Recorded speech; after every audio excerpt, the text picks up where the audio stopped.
Welcome back to the True Psychiatry podcast. Today I'm going to interview Professor Robert Enright. He's a co founder of the International Forgiveness Institute.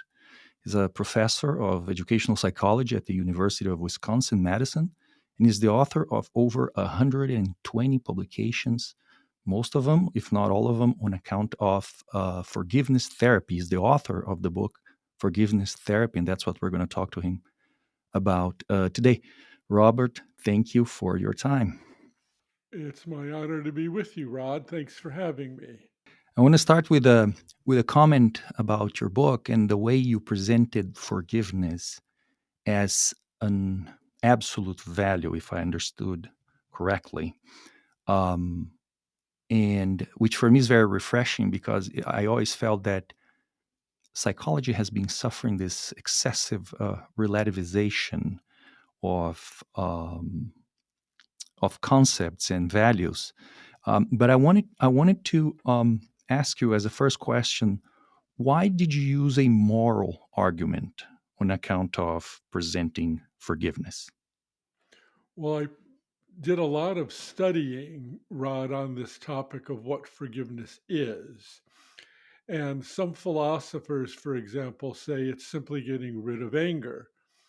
And I thought, well, that couldn't possibly be what forgiveness is, because as Aristotle tells us, you also have to tell us how it differs from many other kind of variables, other concepts. And if all it is getting rid of anger, someone could drink 3 shots of whiskey and not be angry. Does that mean that's forgiveness? And so the more I looked at it and the more I delved into philosophy, it became clear to me that those who think deeply about forgiveness see it as a quality of goodness, specifically toward others who have been unfair to you.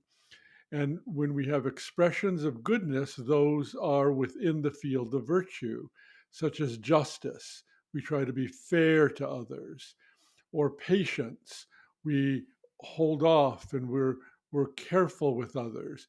Well, forgiveness is goodness toward those who have not been good to us, and therefore it must be a virtue as opposed to just simply a skill or just simply erasing anger, because if that were the case, it would line up with all kinds of things like relaxation, the 3 shots of whiskey, thinking happy thoughts.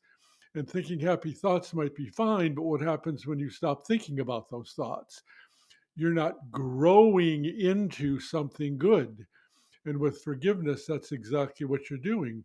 Through practice, through what I call a strong will, you actually grow into the motivation and the feelings and the thoughts and therefore the behaviors of actually, and it seems outrageous to people, being deliberately good to those who are not good to us. Now, one challenge that I think every therapist faces is how can I put it? And forgive me for my choice of words, but is to inspire people to engage in changes or to overcome resistance, maybe how psychoanalysis would refer to.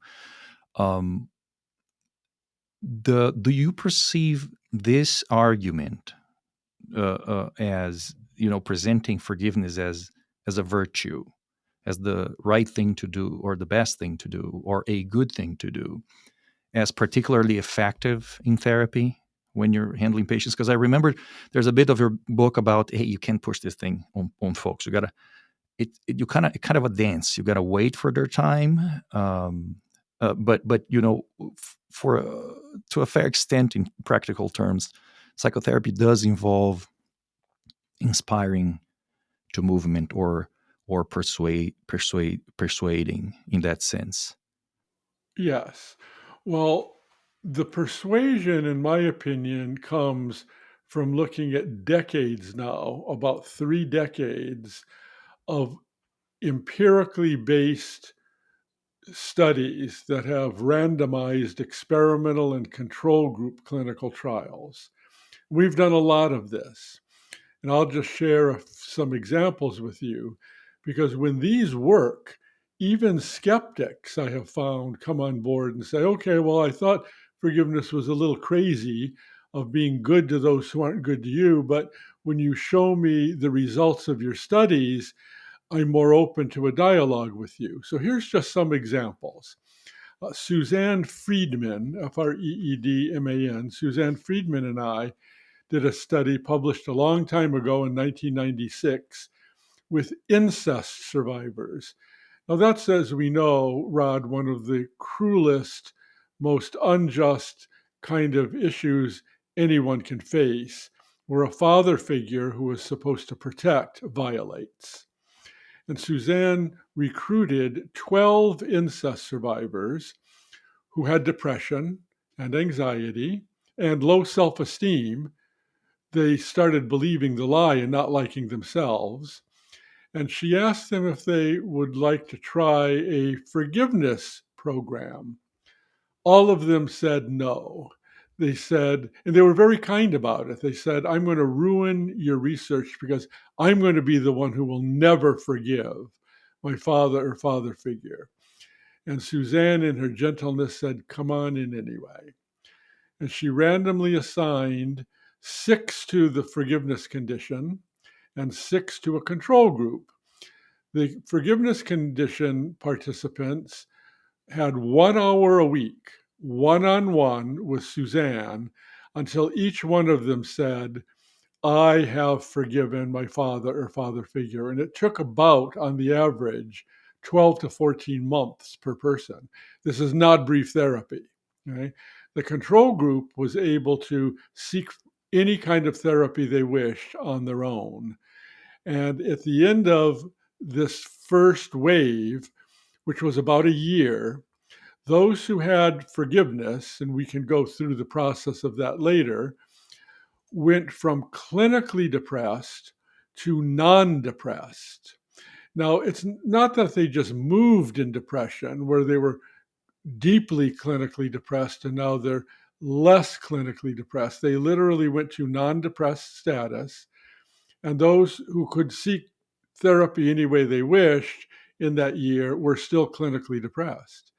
They then had the program one on one with Suzanne Friedman for about an hour a week until they said they had forgiven. And it took them about a year. And guess what? Their depression went to normal levels as well. And then we re administered the depression scale to the first group who were about a year without therapy and they were still non depressed. And that was 1996. And the literature in psychology basically said this about incest. From an ethical viewpoint, do not expect a lot of change in them because they're so hurt and this is so grave. We do not have psychological approaches strong enough to affect anything major. Do not create a false expectation. Well, this publication in the Journal of Consulting and Clinical Psychology, a major American Psychological Association journal, published it, and it was the strongest results ever, ever published for incest survivors. It kind of shocked the world and was somewhat transitional in skeptics saying maybe there's more to it than this. We've worked with cardiac patients. And we know that through resentment, when people are thinking about the unjust treatment to them, the arteries to the heart actually begin to narrow. And we hooked people up to the cardiac machines and had them retell their story of injustice against them. And sure enough, the arteries to the heart didn't give as much blood flow. We then had a forgiveness program on a cardiac unit of a hospital with men, and the control group had cardiac health as usual. And after 4 months post treatment, when those in the experimental group, the forgiveness group, started talking about the injustice, their arteries stayed open. Not so much with those who had typical heart health programs. And Dr. Douglas Russell, the physician who oversaw this, said, we help those men to avoid sudden death and chest pains. And again, it showed how the practicing the virtue of forgiving can have a major effect on the heart. And we've done other kinds of programs with abused women who are 2 years post divorce and their post traumatic stress went down. And we've worked with men in a maximum security correctional institution who are all clinically angry, anxious, and depressed. And after 6 months of this, they went to normal levels, and the control group did not until they went through, and the same thing happened. So when you take a look at these kind of results, forgiveness is a wake up call that it actually can restore well being, not just psychologically, but also physically. We've had studies with fibromyalgia where the fibromyalgia symptoms leveled out and they got significantly less.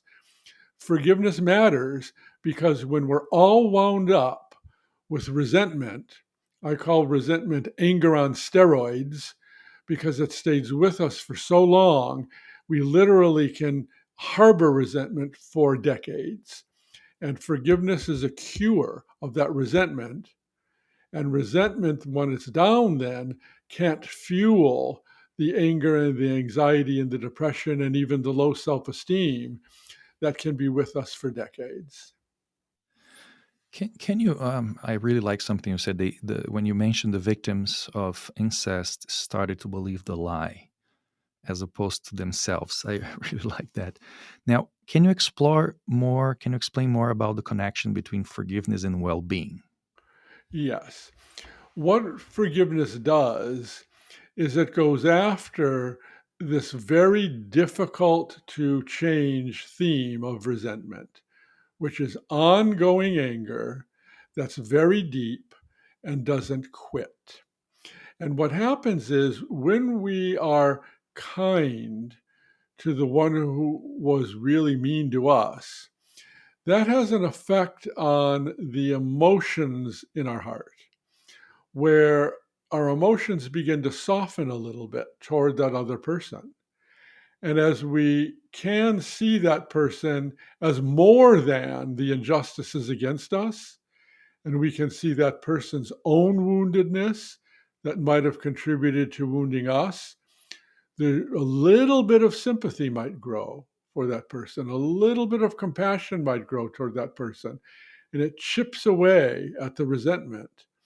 And as that happens, the person now can start recovering from excessive ongoing anxiety and depression that have tumbled into the person's heart because of the resentment. And the person can start saying this about the self: hey, I am bearing this pain. I am actually doing something heroic because I am not throwing the pain back to the other person. Who am I as a person? And so now, instead of not liking oneself, and the incest survivors sadly did not like themselves when they did nothing wrong. They were the victims, but they started seeing, well, maybe I could have done something. And they started condemning themselves. And even that can be recovered. And so as you are good to the other, your heart starts softening toward that other and toward yourself. And that's when recovery can happen. That's very impressive. When we had a phone call a few, what, 2 months ago, maybe, to discuss this chat, you mentioned that you faced a lot of resistance with the idea, and I'm imagining it was associated with this concept of extending some sort of kindness to someone who did you who caused you harm, or in your book you write about understand the offender, Right. right? Can you tell us about that reaction, that journey that you went through, saying, hey, forgiveness is it's a good thing, it's the way to go, and the reactions that you had from colleagues in the field? Yes. Well, from graduate school into my early days as a professor, I was a very obedient academic, and I studied what everybody else told me is appropriate to study in the area of moral development. And at that time, it was all about justice. And Lawrence Kohlberg, Kohlberg of Harvard, was one of the top 100 psychologists cited of all times in the history of psychology.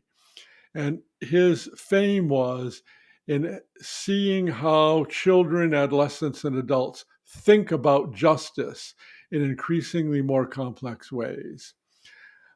I studied that and I did research on that as an assistant professor. And I got tenure studying that until one day I woke up and asked myself a very dangerous question. Who am I helping with this research? And the answer was no one really, except a few of my buddies who are also studying it. And we meet at conferences twice a year, talk about it, and then we go back to our own universities, helping no one really. So I threw all my research over a cliff. And I started asking this question: what in the area of moral development might actually make an impact on people's lives? And the reverse of justice came up for me, where I thought, well, what happens when you're thrown down into the pit of injustice? How do you get out of that? And the idea of forgiveness came up. So it sounded reasonable to me. Uh, it's again, I looked into it philosophically, and it looked like a reasonable moral virtue, like justice. So, in my naivete, I thought, well, I'm going to start what we call the Friday Forgiveness Seminar and talk about forgiveness. And I knew there was not even one, Rod, not even one published empirical study ever in psychology on person to person forgiving. I had the librarian do that kind of review, and a friend did it at the University of Kansas at the same time. It didn't exist. Empirical studies on person to person forgiving. So I started this seminar and we started asking three questions. What is forgiveness? How do you go about it? And what happens when you do? And a firestorm occurred. For example, one student came into my office and said, well, I met another professor in the hall, and this person told me to stop working with you because the person said Enright has ruined his career studying something as soft, mushy, and irrelevant as forgiveness. And he will ruin your career and you'll never get a job. And so I was asked, will I ever get a job? And my answer was, I don't know. It's too early to tell. I used to get grants, Rob, when I was a good, obedient academic studying a topic of how people think about justice that was helping no one, and my grants dried up. My first attempt at a grant was to help incarcerated people who have been screened for grave injustices against them to forgive so that they'd be open now to rehabilitation that generally is going on in prisons. And a very famous experimental psychologist was the one who interviewed me for this. And he said, this is great. I'm going to rate you number one. And I thought, oh, this study of forgiveness is going to be easier than I thought. And a month later, I got the rejection letter. And I called him and I said, excuse me, but you rated me number one and I got rejected. Could you explain this to me? And he said to me very angrily, Professor Enright, you embarrassed me. And I said, how did I embarrass you? He said, I went into this large group of high powered academics and I praised your work, and they were really incredulous. They said, give Enright money to help inmates forgive after what they've done? Why, they should be seeking forgiveness from us. Rejected. And it hasn't gotten much easier since then, because there are skeptics in academia who think we should be studying what the norms tell us we should be studying. And I stepped way outside of that. And I did pay a price for that. All my grants dried up for a long time. And people, thought I had lost my mind. And my response was, sorry, everybody, you're going to have to put up with me because I think there's something to this. And I think our science proved us right. My science rod is my revenge. There you go. That's very nice. Why understanding the offender is such an important step of the process? Okay, what I have found in studying forgiveness is that when people are very deeply hurt by others, they tend to narrow their perspective of who the offender is, and they define the offender by the unjust action.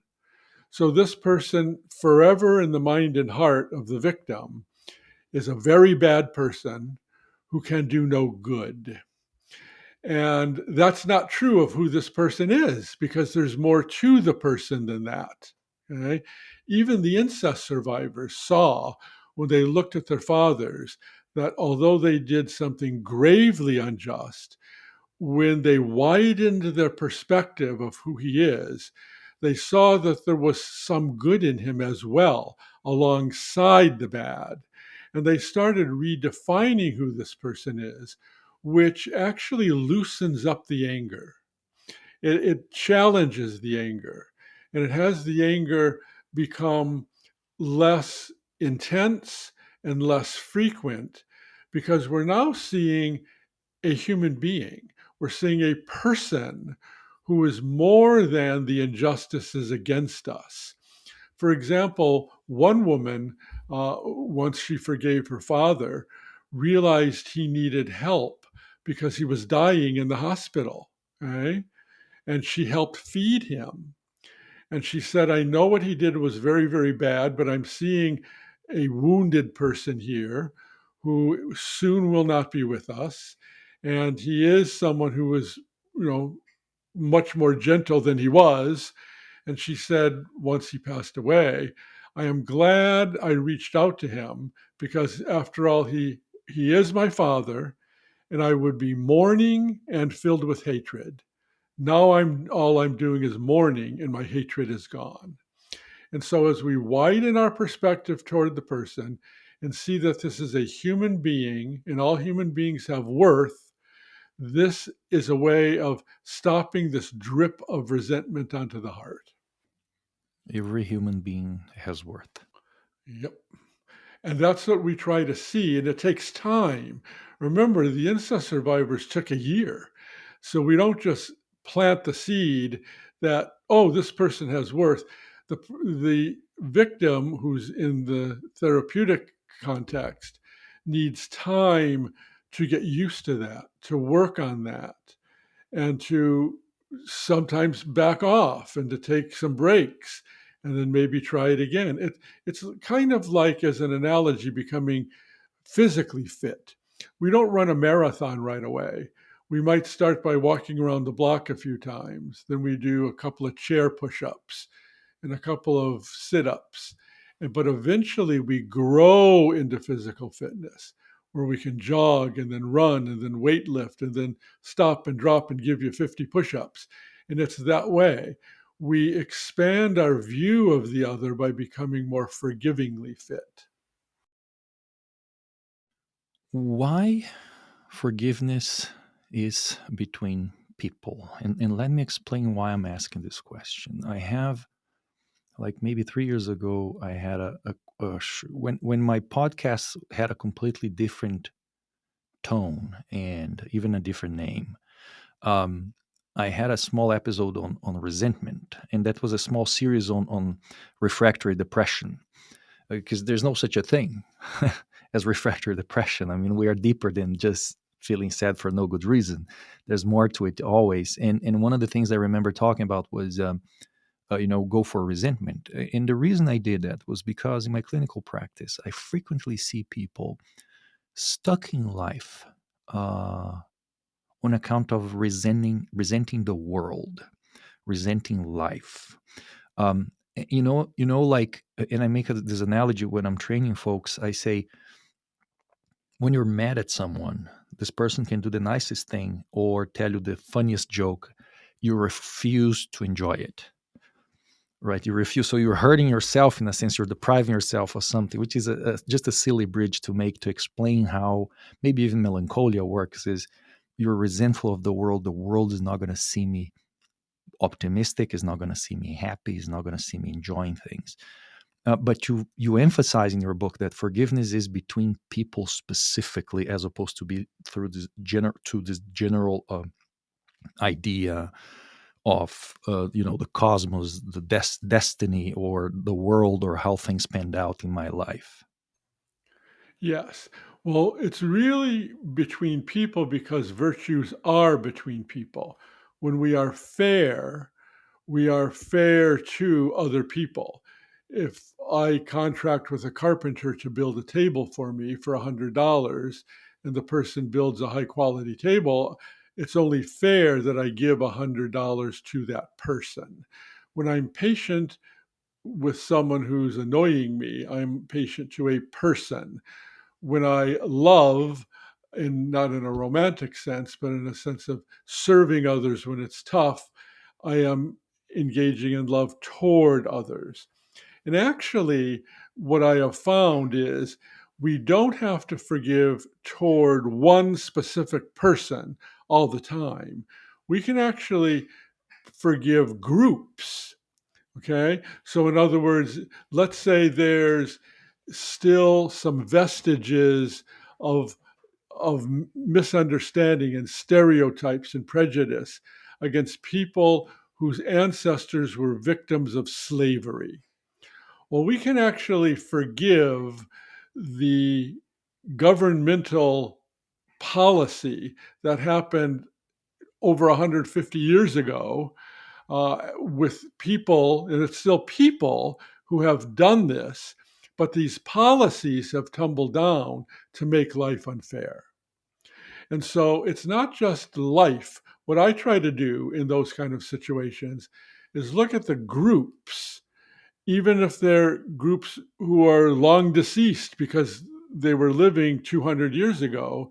And we can still forgive the group because the group is made up of people who can make bad decisions and therefore affect our ancestors who pass down their resentment even to the present day. And so I do encourage people to think about the idea of forgiving, but we try to identify those groups where the injustice has tumbled down across the generations. And see, I do work in conflict zones of the world, such as Israel, such as Northern Ireland.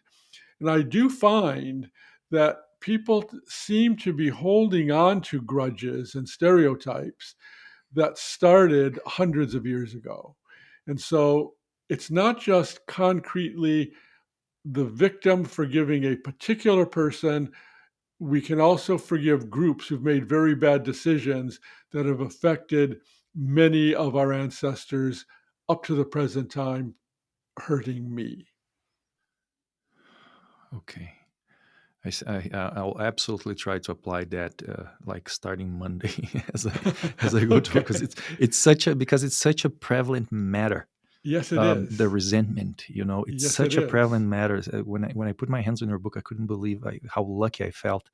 Um, Now, how to approach this topic? I mean, you gave the example of victims of incest. How to tactfully go in that direction? And then, if you want to talk to us a little bit, I would appreciate if you could talk to us about the process a little bit, that we can find in your book. And later, we have to remember to ask. I need to remember to ask you where people can be trained in forgiveness therapy.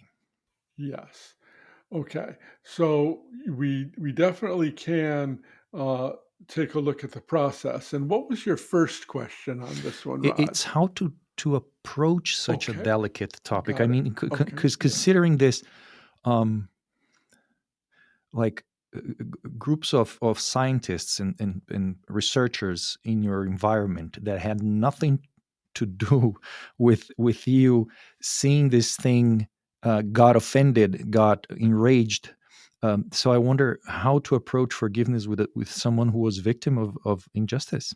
okay. I think that's a really important question. First of all, I find that the vast majority of people use the word forgiveness, but actually misunderstand it. Okay? In other words, it's, it's gotten to the point in societies that we really never sit down and discuss what is it? What really is forgiveness? And I find when I give talks, people think of forgiveness this way. They think it's, again, just getting rid of anger or just moving on. They equate forgiveness, and this scares them and makes them angry. They equate it with reconciliation, where they think what I'm asking them to do is to just simply shut their eyes and walk back into a highly abusive situation that could destroy them. And people say, how dare you ask me to go back into this relationship? And it took me a long time to get out of it. It just makes no sense. And I say, well, there's a difference between forgiving and reconciliation.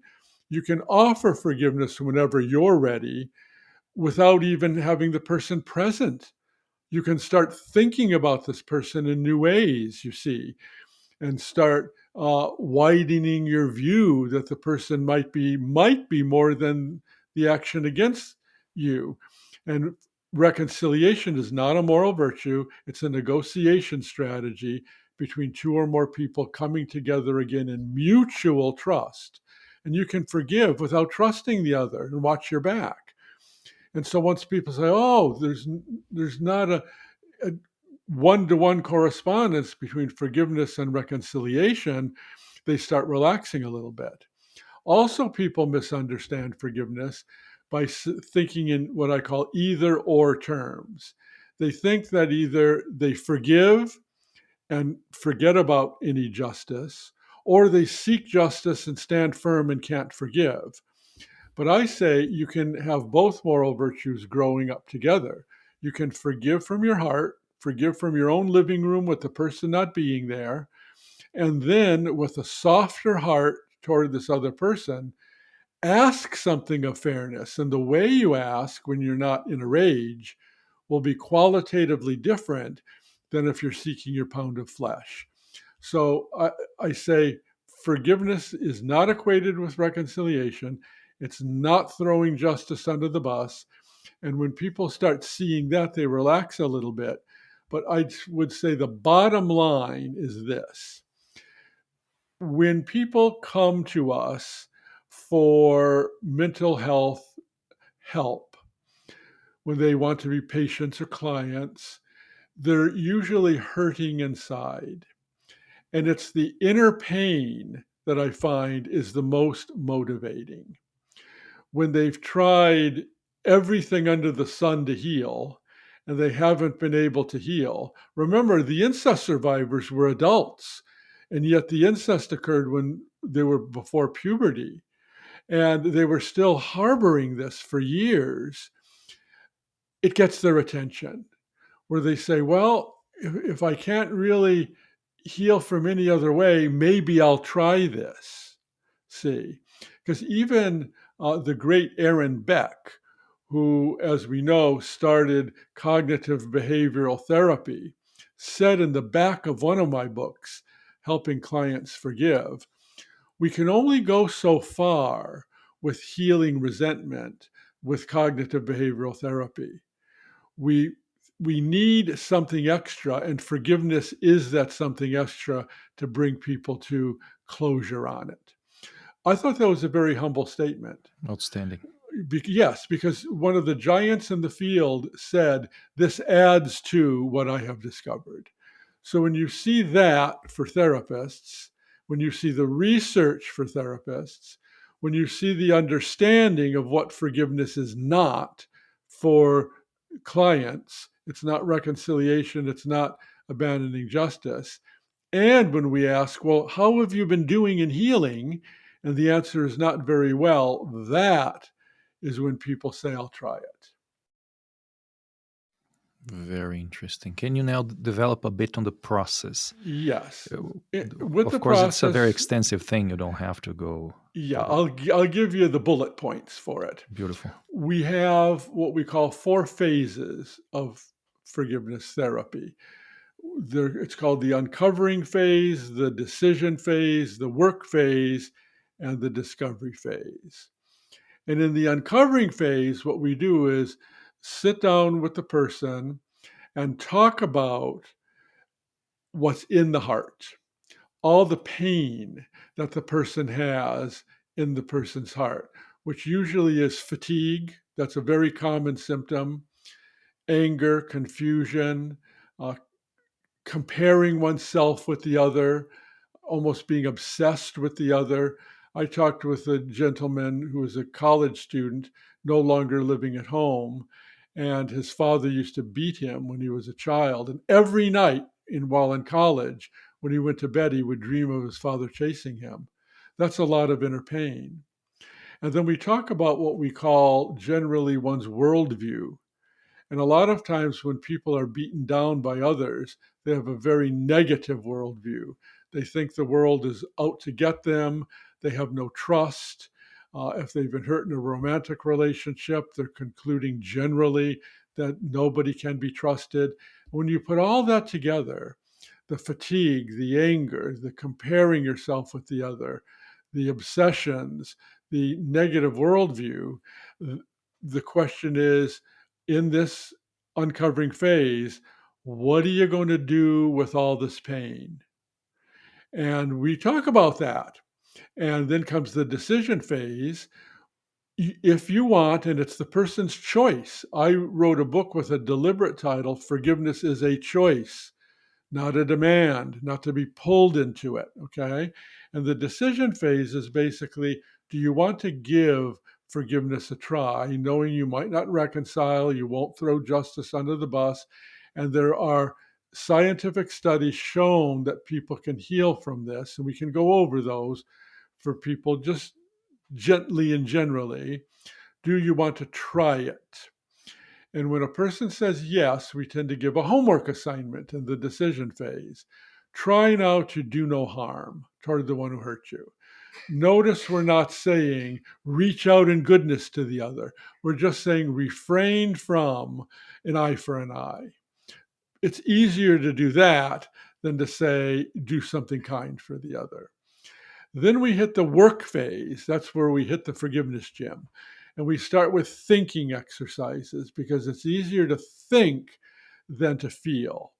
And now we turn the light of psychotherapy away from the client directly onto the offender.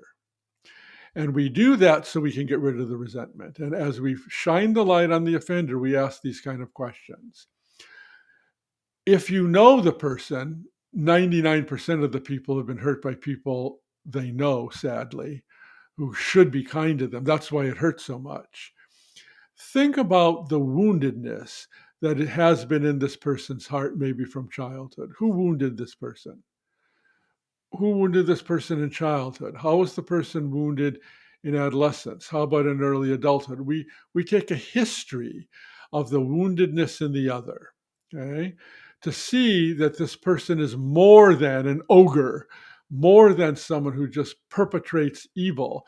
But this person may be perpetrating evil, not to excuse, because that's another thing we talk about. You're never going to excuse what the person did. The incest survivors never excused the incest. It's always bad and still is bad. But the person is more than that.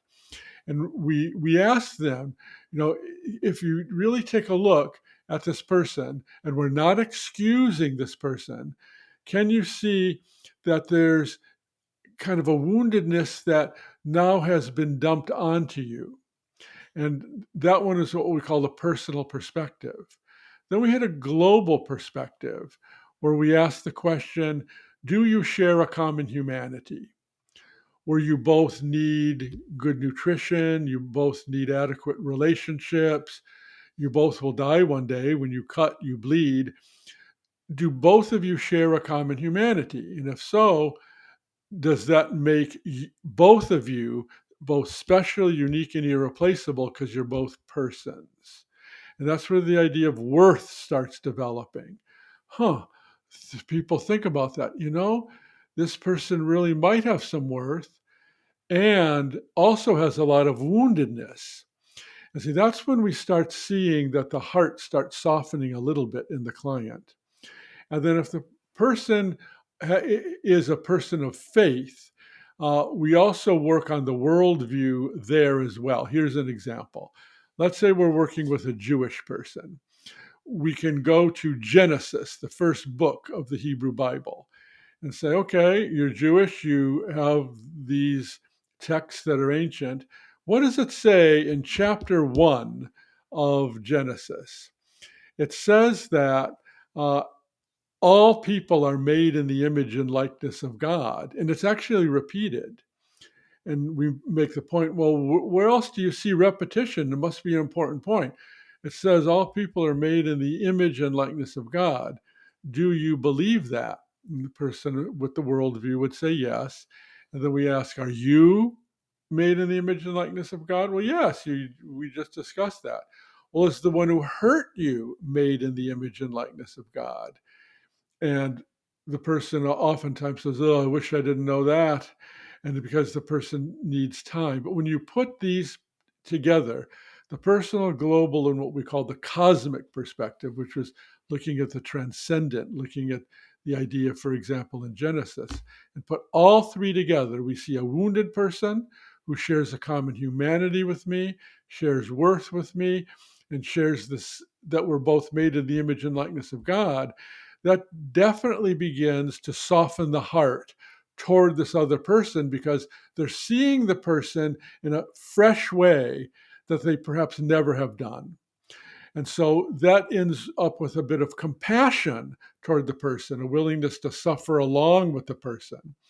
And when the client starts getting a little stronger this way, we ask the client in the work phase still to stand in the pain or bear the pain so you don't keep throwing the pain onto that other person or displacing your pain onto your own family who are innocent.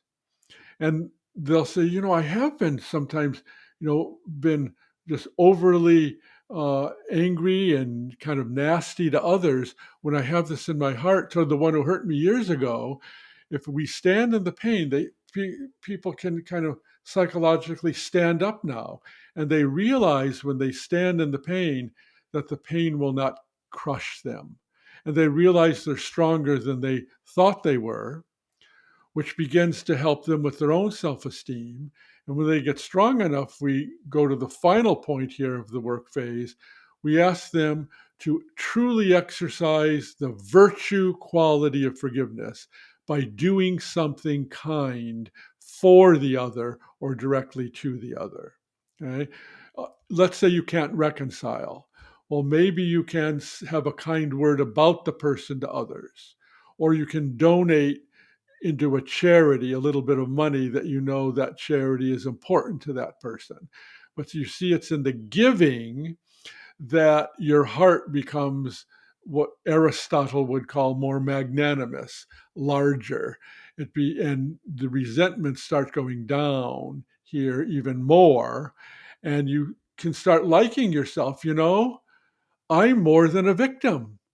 One person said to me after going through forgiveness therapy, she said, I always thought of myself as a victim. And then I got to the point of seeing myself as a survivor. Now I see myself as a thriver, as someone who can actually stand in the pain and give good things to those who have not been good to me. And that's when we hit the discovery phase. And this is where the science shines forth. We begin to see that the person develops new meaning in suffering. Hey, people say to me, I'm more attuned to the suffering of others. And I really would like, as a new purpose in life, to help them to get rid of their pain. Many of the incest survivors surprised us. They said, we want to help other incest survivors become less angry. We want to help them to heal. Not that they wanted to become therapists, but they wanted to have that as a purpose in life. And then we see near the end of this discovery phase, when we have our measures of anger, anxiety, depression, hope, self esteem, and forgiveness, that not only do people forgive and they have less anger toward the person, they see the person in a better light, they're willing to give within reason to the other, that's when we see the healing. And that's when we compare with the control group and we see that when we give measures of anger, anxiety, depression, they get lower. We see measures of self esteem. The person starts liking the self more. And there's a hope for the future. Why? Because the person realizes this injustice will not crush me. And future injustices, I now have a tool. It's called forgiveness, where I can stand up to this pain and I won't be crushed by it. And it helps people move forward in life and take risks that they probably wouldn't have if they didn't think there was a cure for their resentment. And there is a cure, and it's called forgiveness. Is that the bridge between forgiveness and a sense of identity that you mentioned in the book? Yes, exactly. That's where the bridge is. And it comes later in the therapy. Once the person can stand in the pain, have the courage to see the person in a broader way, and then give a little something of goodness to the other, the identity literally changes to someone who is a giver, to someone who can stand in pain and it doesn't crush the person. And they have a whole different view of who the self is, which, of course, is conducive to mental and relational health. If you do have a sense of who you are, you do Mhm. get less hurt by the That's right. environment. Right. And I would expect that, as you said, it kind of adds to the fitness of forgiveness. Now things will happen to you, but now you know who you are. And I love that concept. That is very interesting. That is Yeah, and we see so it all the exciting. time. Yeah, we have data on self-esteem with the incest survivors, for example. They started liking themselves more. I think it's so sad that they weren't liking themselves because they didn't do anything wrong. But that's the way pain works, Rod, as we know. When we're beaten down, as I said, begin to believe the lie, I'm not worth much. Well, when we see your personhood in the global perspective, the personal, global, and cosmic perspective, you say, "Hey, I have as much worth as everybody else. This other person telling me I am worth less is a lie, and I'm standing against it." That is amazing. You know, this whole idea of identity, because I was reading and I saw this thing. I said, oh my God. Um, because that's why we have psychotherapy at the end of the day, so people realize who they are. And when you made the bridge between, forgiveness and increasing your sense of identity, I said, for me, it was like I was mind blown by it. Because even if you just have a broken heart, or any type of suffering, you're usually thinking about the other person. What is he doing? What is she doing? What's going on? As opposed to uh, develop a sense of integrity in the sense of staying in one piece, not necessarily moral integrity, but the overall idea of integrity, meaning whatever happened, you're here, you're still you, and you can keep moving. That's very exciting. That's Yeah, very see, interesting. I use the word paradox. I say forgiveness is a paradox. And a paradox is an apparent contradiction that is not a contradiction. And here's where it's a paradox.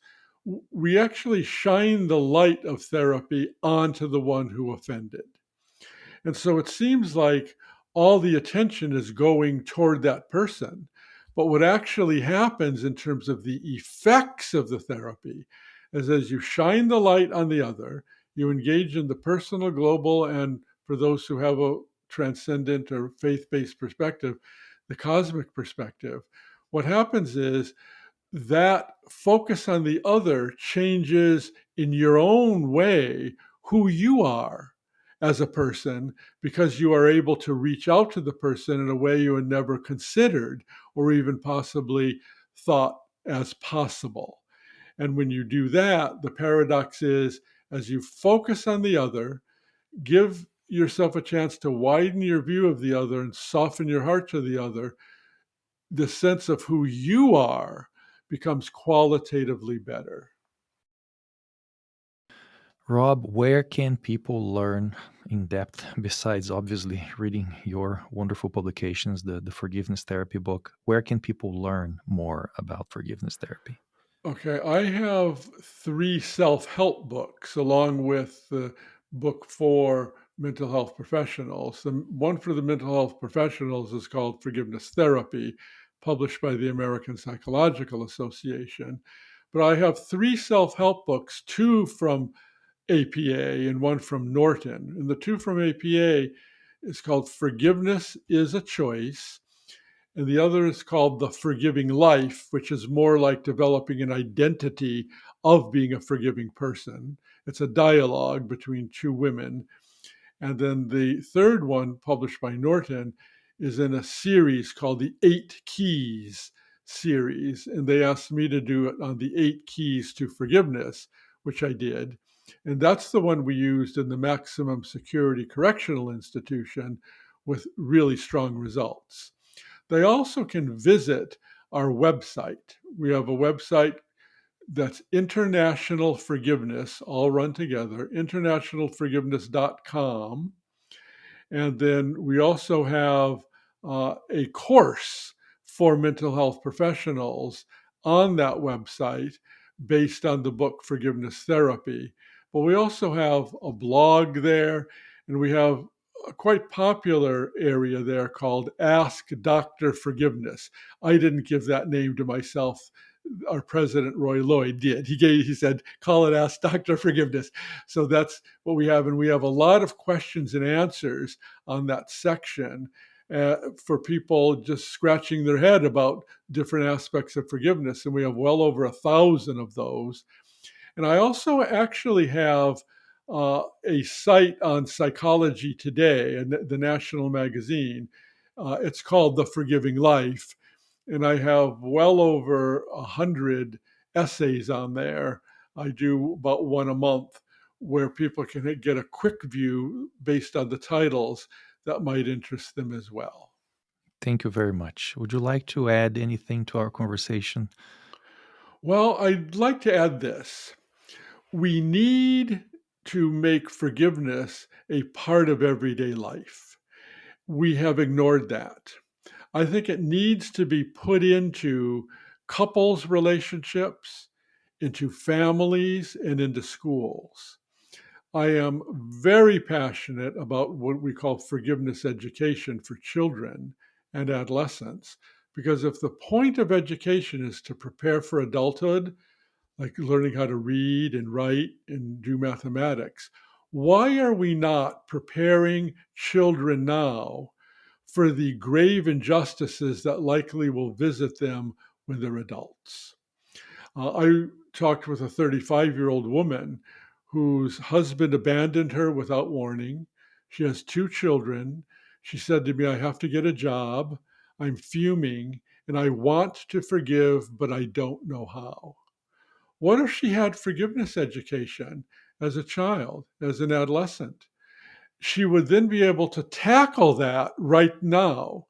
And she would know a pathway because she would have been practicing it perhaps on smaller things, and she'd be ready for it.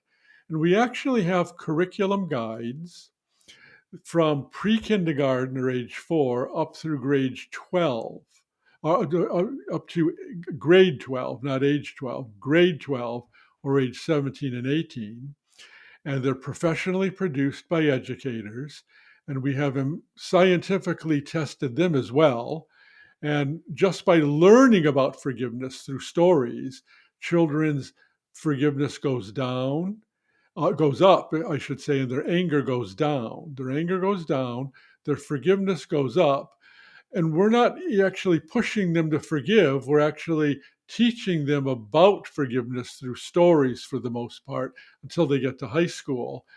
And we're equipping them to tackle the injustices of the world through education. I think we really need that.